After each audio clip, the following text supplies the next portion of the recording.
Hello all. Welcome to the 90s internet. Tonight we're going to be searching World Wide Web. It's 1998 using Wiby. So let's see where this is going to take us. Alright, first website coming up. Oh man. Okay, this is right up my alley. California naval history, California's ships. So I wonder, is this just ships? Is this ships made in California or no?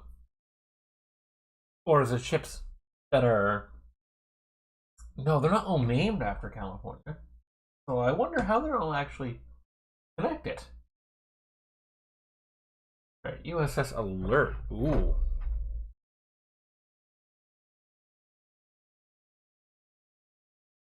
A second here, gentlemen. Just checking the stream, making sure everything is ready to go. Oh, everything looks pretty good.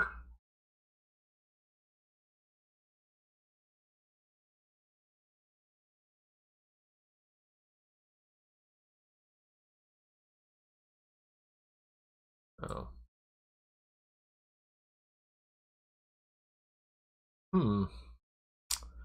There we go. Pushing myself down a little bit. I get my head at it. You know what? I'll put it up here because there's a blank space up here. So I'm trying to stay out of your way here. All right. So let's read about the USS Alert. This actually looks cool. The third alert. Oh, there's two others. An iron-hulled screw steamer, sorry, not streamer. Why do I have stream on my brain today? Was laid down in 1873 at Chester, Pennsylvania, by John Roach and Son. Launched on September 18th, 1784. Commissioned on May 27th, 1875. Commander William T. Sampson in command. Hey, the screw streamer. The steamer. Screw streamer. Why do I keep wanting to say screw streamer? Probably because I'm on a live stream right now and I haven't really done this a whole lot before. The screw steamer spent the first year of her Navy career attached to the North Atlantic Station. During the summer, she wore the flag of Rear Admiral C.R. Perry Rogers, Superintendent of the Naval Academy, and hosted cadet midshipmen on board for practical training in the operation of steam propulsion equipment, all as part of the Navy's practice cruise for 1875.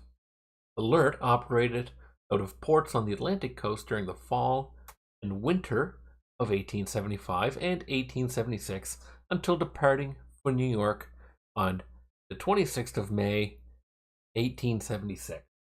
The first leg of a voyage to the Asiatic station.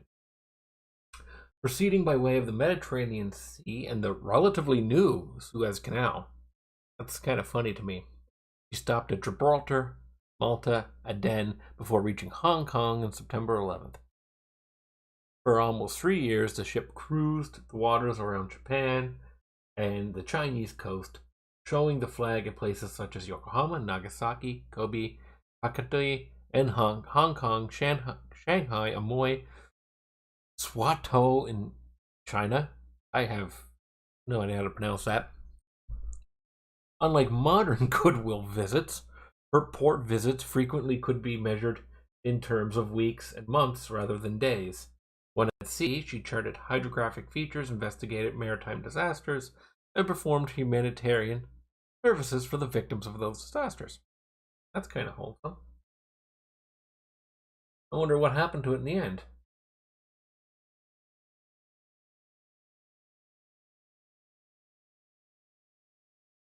How did she finish her service?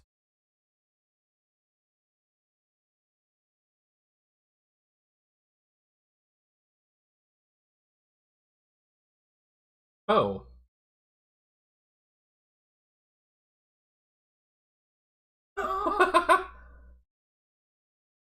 Wow, so not only did they push her into service in World War I, but she actually survived.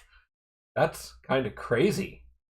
Alert tended submarines for the torpedo flotilla Pacific Fleet until in late 1917. In executing her new duties, she made short voyages along the California coast in much the same manner she had done while serving as an apprentice training vessel. The entry of the United States into World War I necessitated an increase in American naval strength in the Atlantic, ostensibly. Thus, in December 1917, she steamed south from San Diego, transited the Panama Canal, and then proceeded to Bermuda, where she took up her duty as a base and repair ship.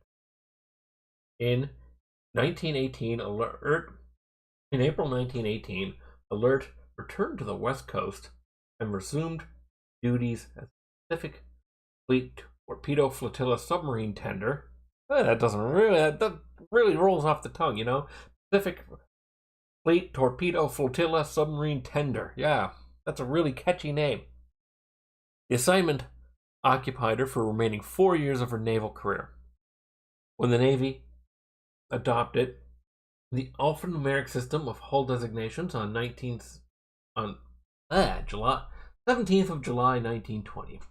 She was classified as AS4. That sucks. On 9th of March 1922, Alert was placed out of commission at the Mare Island Navy Shipyard. She was sold to Berkovich Co., Oak Island, California on July 29th, 1922. Boy, so that old lady survived World War I and then just got scrapped. Kind of sucks. Still. Okay, yeah, the armament on her wasn't very good. It wasn't a big boat, though, so pretty small boat. Alright, so pretty ship. Those old steamers are kind of weird because they almost kind of look like a mishmash of more modern ships, old sailing ships, because they still had the sails on them because the turbine engines, the earliest ones were not really good. Alright, so what other name should we go for here?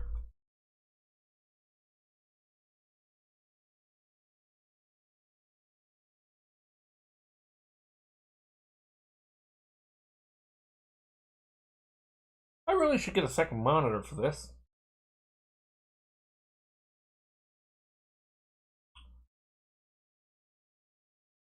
Okay. One view, one like so far. Pretty awesome. I'll take it. Alright, let's go for the...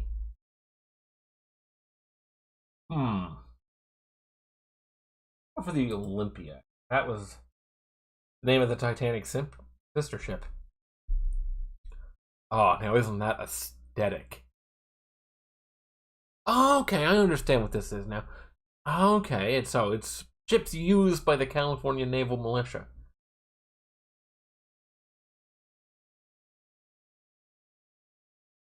The Olympia C6 was laid down on the 17th of June, 1891 by Union Iron Works in San Francisco, California.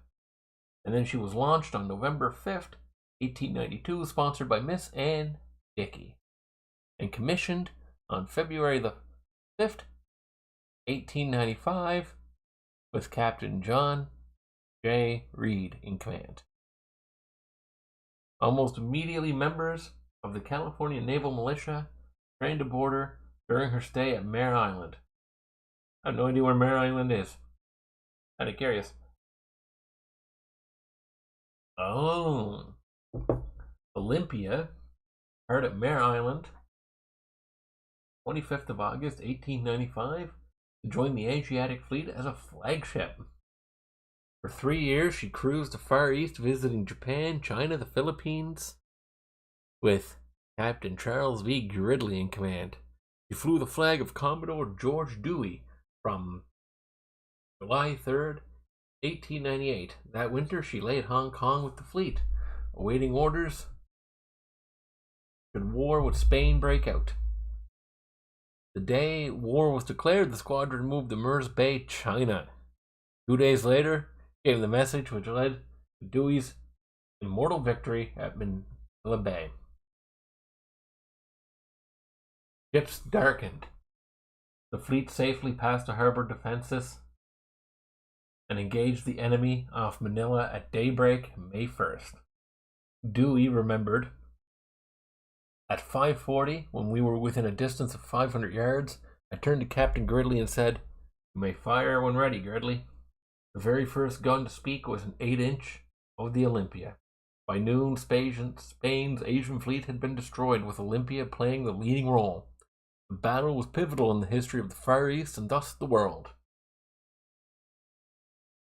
That is, Olympia took part in the blockade and capture of the city of Manila, covered the army in repelling insurgent attacks until she returned to the China coast on 20th of May, 1899. Next month, she was underway for Suez, Mediterranean, and Boston, which she reached on October the 10th. She recommissioned there on 8th of November, 1899.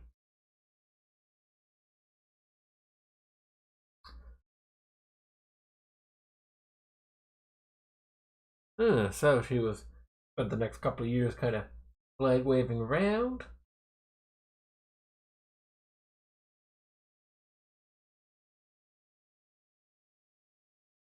She's the Navy's oldest steel ship.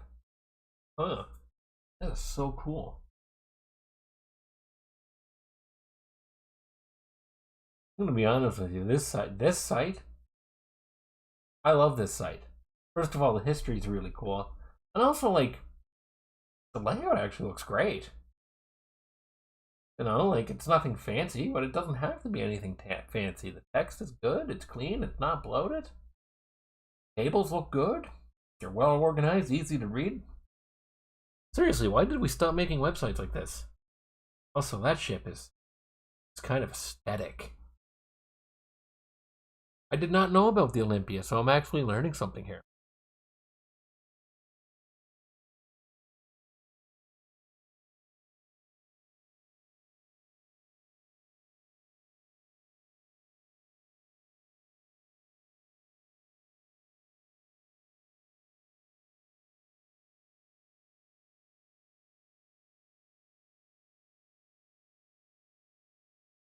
Alright, so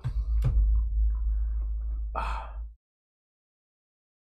think that might be a new background picture.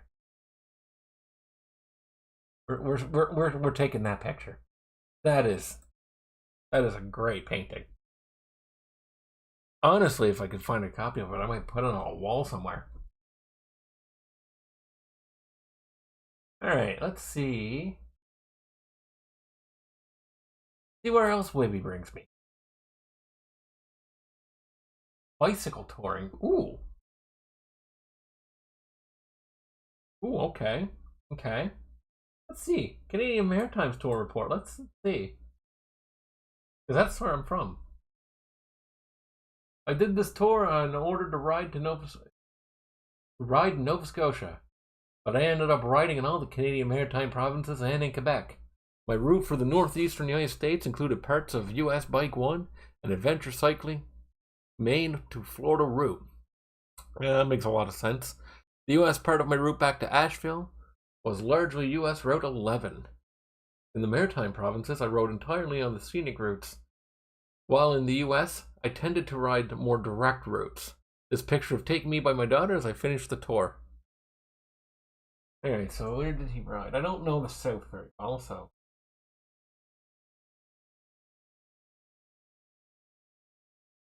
Ah, okay.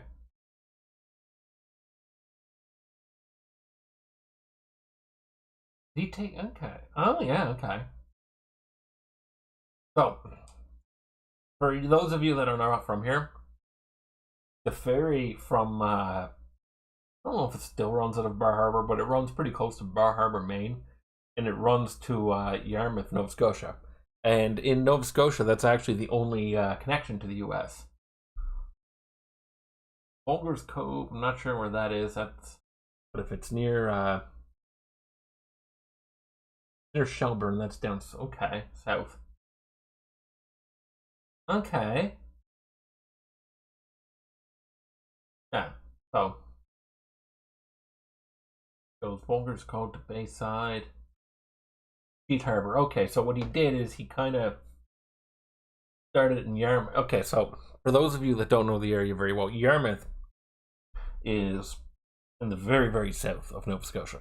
Okay, and so what he did, by the looks of it, is he started in. If you look at the dates on this biking tour, is he started in Yarmouth, this is actually kind of weird. Kind of weird that he took the ferry, and then he cycled up from Yarmouth, and he worked his way to Halifax, and Halifax is here in Cole Harbour, but Cole Harbour is like 20 minutes outside of Halifax. It's kind of weird though how like he skips places a lot. And he kind of makes things sound more direct than they actually are. Like, for example, if you were to go from Cold Harbor to St. Peter's, that's about 4-hour drive, 4 or 5 hour drive, depending on how fast you go. But there's a million stops in between there, so that's kind of weird. Shetty Camp. That's an interesting place. An interesting place. Never been there, but I dated a girl from there once. You ever want to hear what French sounds like from put through a machine gun? Just listen to people from Shetty Camp talk. The other French people just speak English to them. I'm not joking.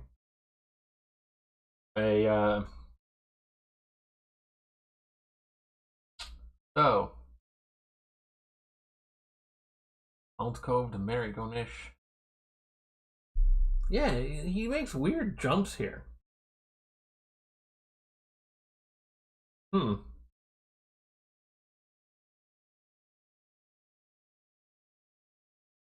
Oh, so he made a mistake. Okay. That's an interesting little bicycle tour. Let's see what happens if I go to his bicycle. Okay, so that takes me back to the main page here. Okay. So this site is still been updated as of as of 2012. Colorado rides. Well, I hope this guy's alive and well. We're pretty old, so I hope he's doing well. He seems like a guy. So back to Wiby. Where else is Wiby gonna take me?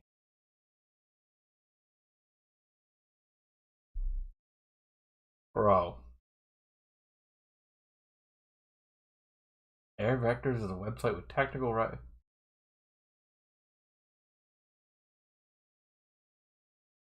For use for all. Okay. Okay. This is like triggering my War Thunder autism here. Now, to be clear, okay, I'm going to read this part out. Air Vectors is a website with the technical writings on military and commercial aircraft of the past and present. All materials on this website are the work of Greg Goebel. All images on this site are marked GVG and are also the work of Greg Goebel and are free for all use. Good. Top and bottom menus provide navigation, including sitemaps, updates, and Google search. Interesting. And he has a donations page. Alright, so War Thunder Autism activated. Nice. Nice. Modern and classic aircraft of the world's military forces. He's got an A-10 there. Yup, that is a classic. I love how in that photo, you can very, very obviously see how the gun of the Avenger gun of the A-10 is just slightly off center. They do that to deal with the recoil. Oh, he's got all kinds of stuff. Let's see. What's my favorite? That's a tough question. See what he's got for Sukhoi. Oh, ain't that a beautiful plane? That is a Sukhoi 27. Wanker. You know that because it's not It's not this fat. It's not this big fat looking thing like the Su-25. Although if you play the Su-25 in War Thunder, the thing will fly its wings off in a straight line. No joke. But no, we're looking at the flanker.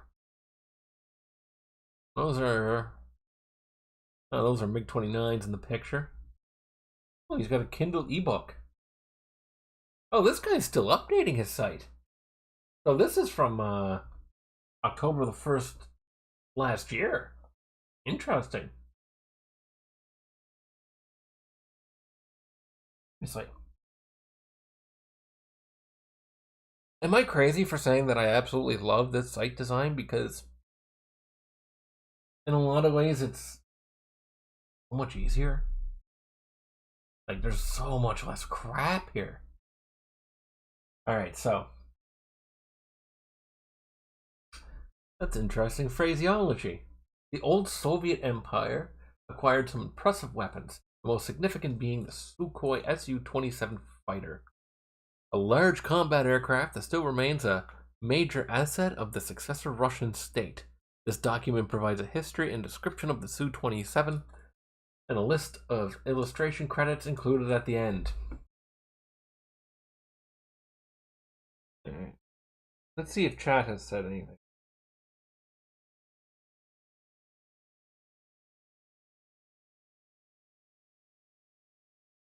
See what you were. Yeah.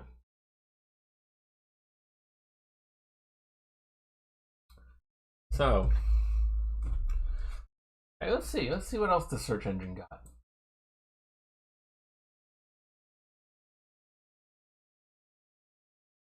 Okay, surprise me.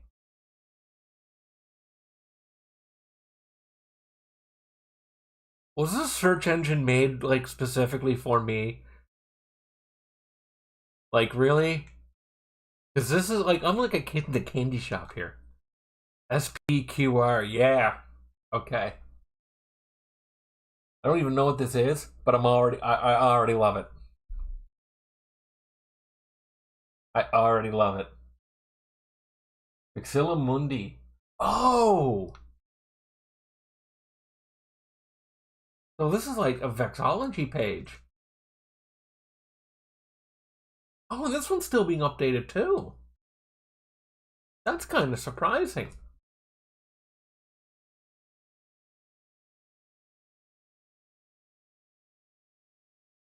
Huh. Is this one not actually... This one might not actually be that old, guys. Because this one, okay, if I go down and look, earliest updates are from 2010. The newest updates, well, it's been updated as of this year. See, updated as of 2 months ago, back in June. Flag news. You know, that is like a really like niche topic. I say that as a guy who does Linux YouTube videos, calling something else a niche topic, but I'm pretty sure flag news is about as niche as you get. I love these designs though. These designs are really nice. Seriously, that artwork is great. Alright, surprise me again. Welcome to... Okay, yep, we're not staying on that one.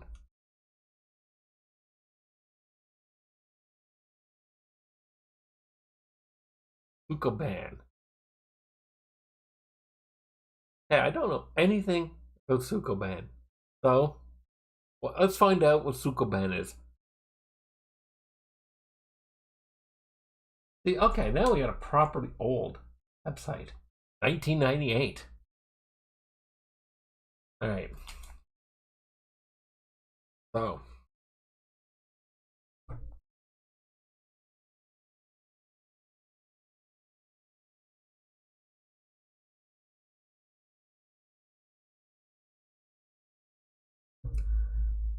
Oh.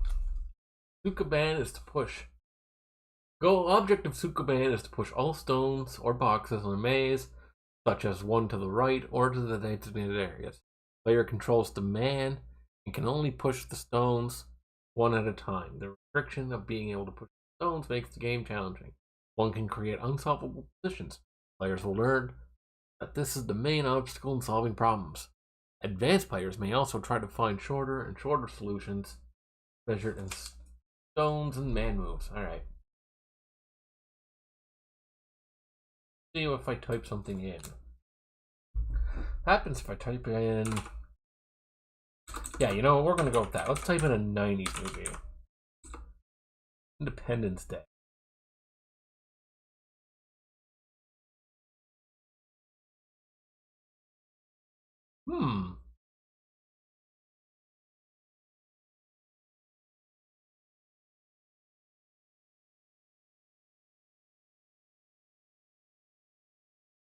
Interesting.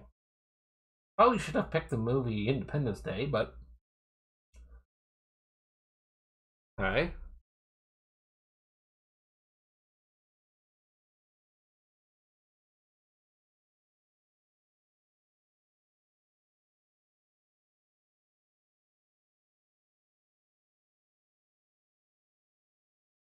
Oh, that's kind of a cringe quote.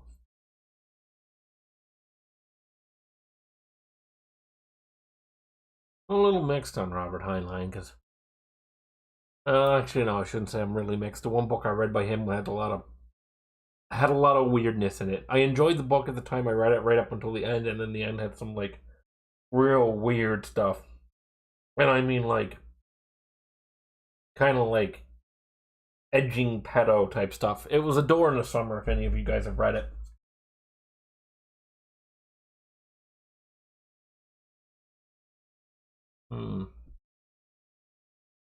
That's okay.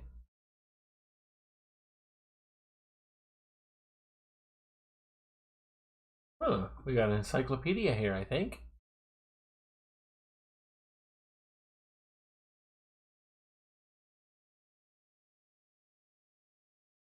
Oh, this one's actually fair. This one's also fairly new. Some of these are, because they have, yeah, you can see stuff like updates from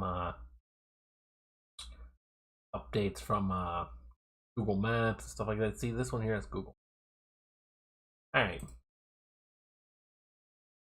Go a little bit back into Surprise Me. Oh. We got an AccuWeather, a really old school AccuWeather map. Even though it says 2024. Interesting. Personalized map, but I don't know what. I'm guessing that states he's visited. So this is John D. Duncan III's website. Last updated the 4th of October, 2017. Well, I hope he's still alive. He's got, okay. Hope nothing happened to the man. He's got, like, links to much more modern stuff here, like YouTube, stuff like that, but I wonder how long he's been updating this for. Because I suspect with this one, this is probably a site that he started, like, way back in the day. Oh, I might,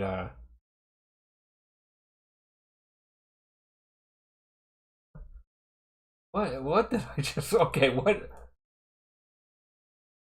what is this? A cyborg manifesto, the GNU manifesto, a cyber feminist manifesto for the 21st century, DNS matrix, instructions of Shaprugag,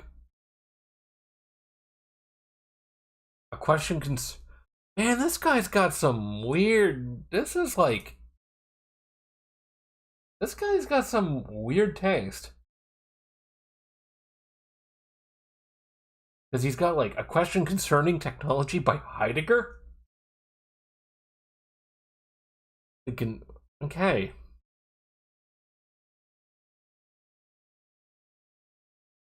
Lo-fi manifest. Why I hate Microsoft. A personal, lengthy, but highly articulate outburst. The alt-woke manifesto.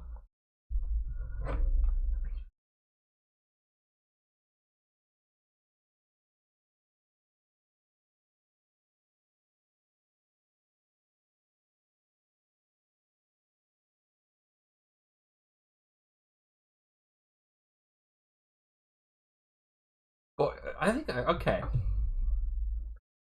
Which one of these should I click on first?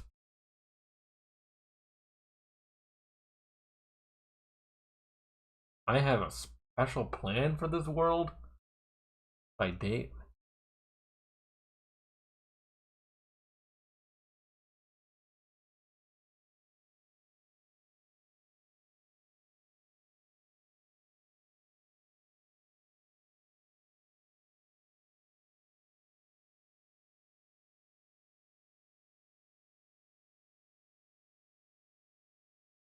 Okay. We're gonna find. Hey, low 5 minute. Guerrilla open access, man. Manifesto for. Let's go with xenofeminism, because that just sounds completely schizo.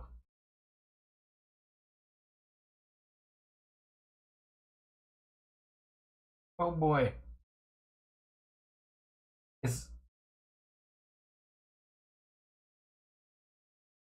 Why does he have the paragraphs in.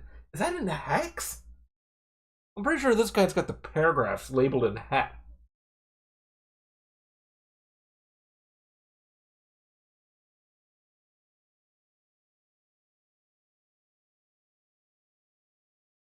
Okay.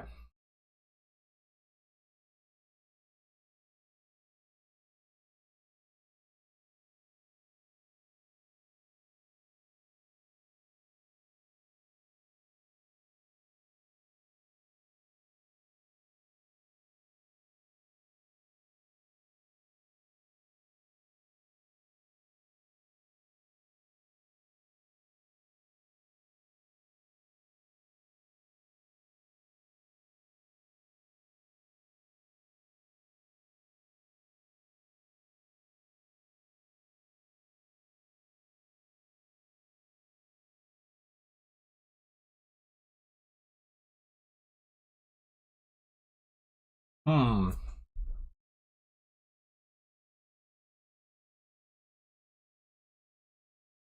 I'm debating whether I should bother to read all this and then kind of give a critique of it. I don't know how good of a critique I could really give off the cuff.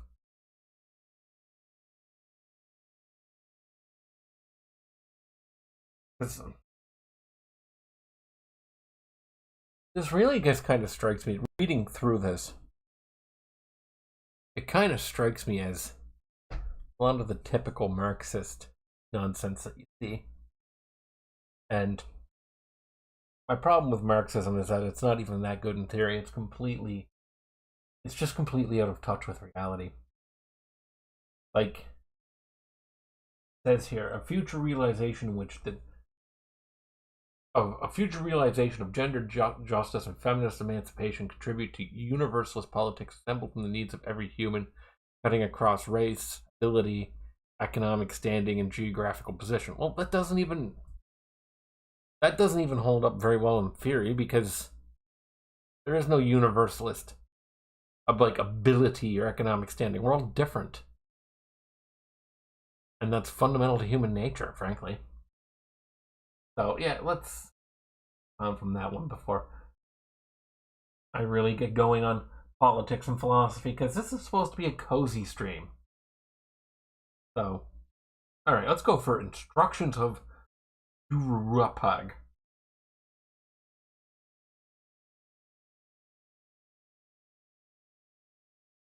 All right, what does Shurupag have for me for instructions?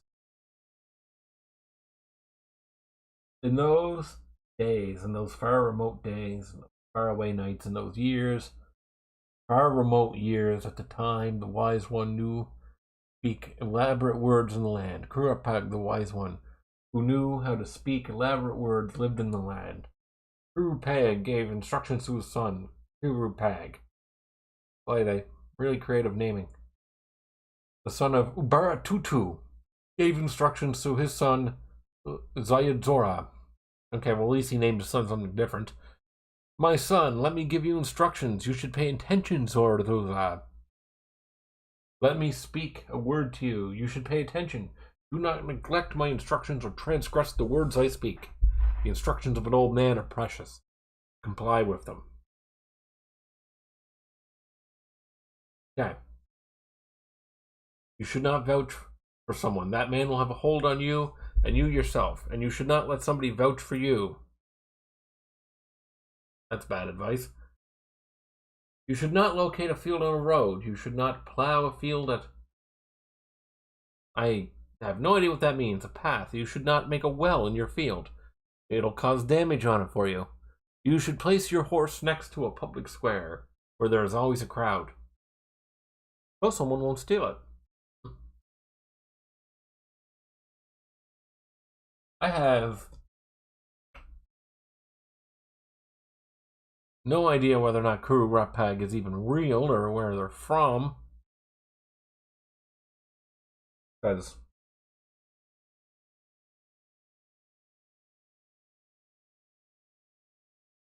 alright.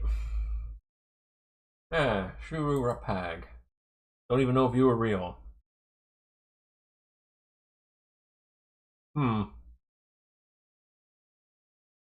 Alright.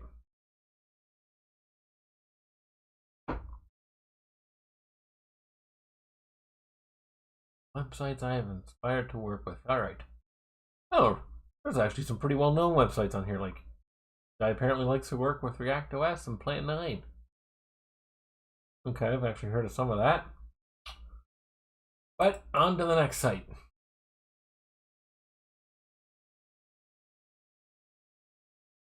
Oh, George Orwell. Ugh.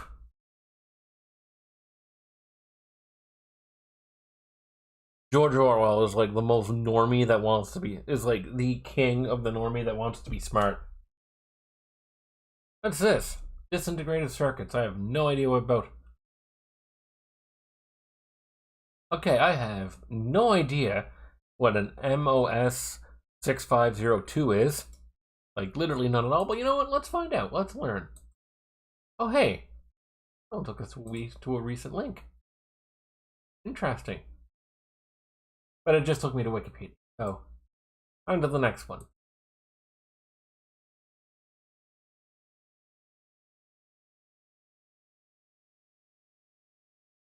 Is this the cue? Please. Okay, who's hosting this one? Oh, okay.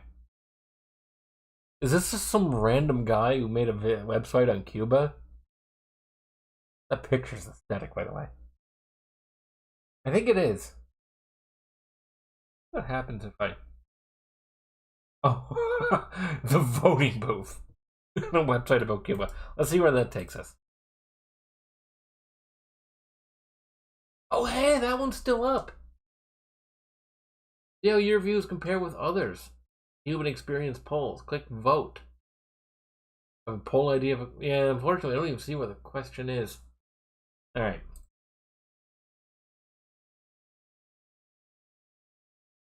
Surprise me. Oh, man. Okay. Okay. Yeah, those are not good to eat. Those are not good. I actually kind of got into mushrooms a couple of years ago. I really should have kept up with it. If you've ever eaten wild mushrooms that you pick yourself are very good. Unfortunately, I only know how to identify a handful. Or I love how like this is all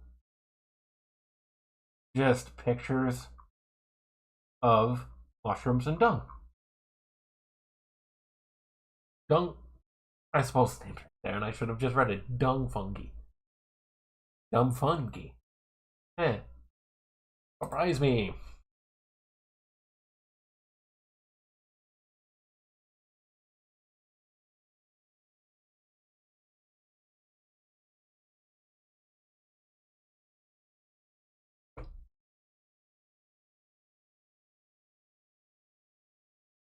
Hmm.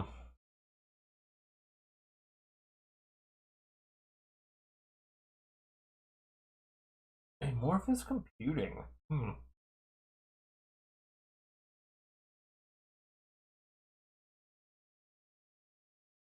When was the last time this site was updated?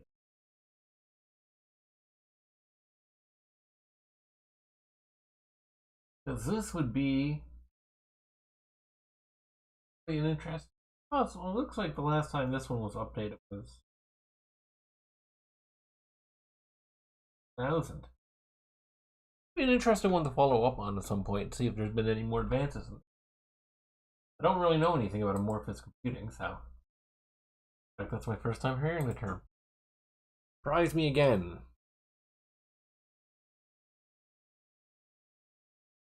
Oh. What is this?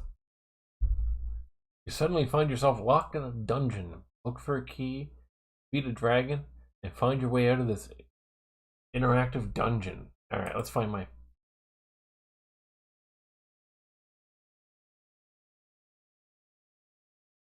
I don't think, the link doesn't seem to go anywhere. Sucks. Surprise me again.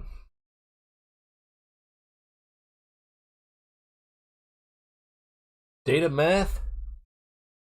Okay. One of these sites are the most... I'm trying not to get this stream censored, but some of these sites are great. Alright, let's go. Basic calculators and Texas Instruments.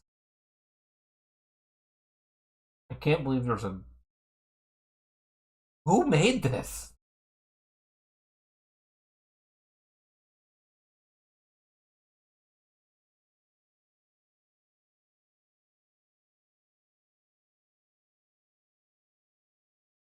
Modern LCD.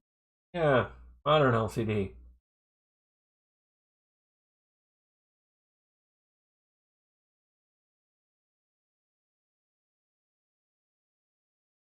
Oh wait, guy made an update like 2 weeks ago.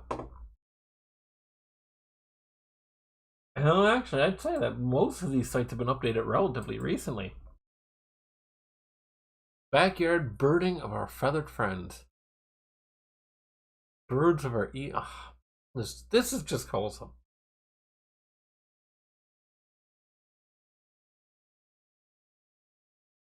Alright, let's see. What does he got as a photo for his northern cardinal?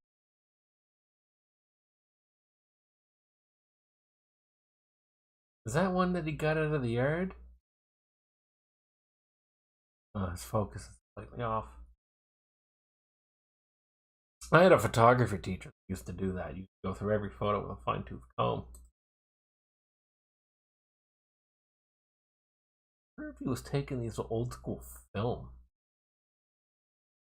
Or bird of mites.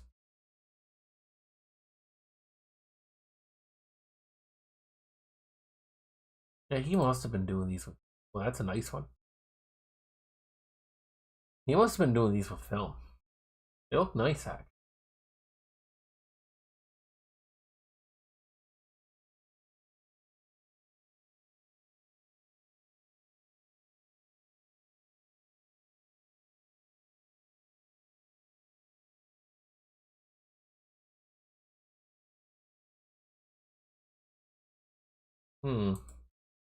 Alright.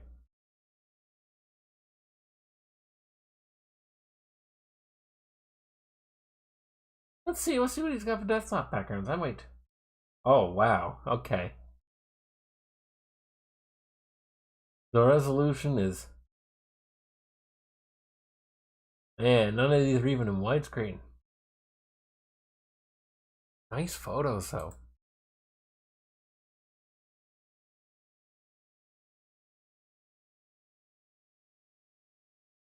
Oh. This guy's a good photographer. I'll give him that. Alright, back to Wiby. Up and away. Scooby-Doo fan site. Oh, man.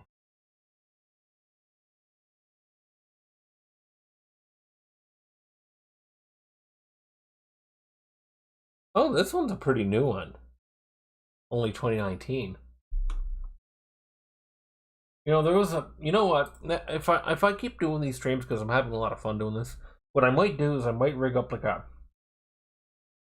like a proper VM with Windows 98 in it or something like that, and then do it that way. Because while I'm loving this, a lot of these sites are actually fairly new.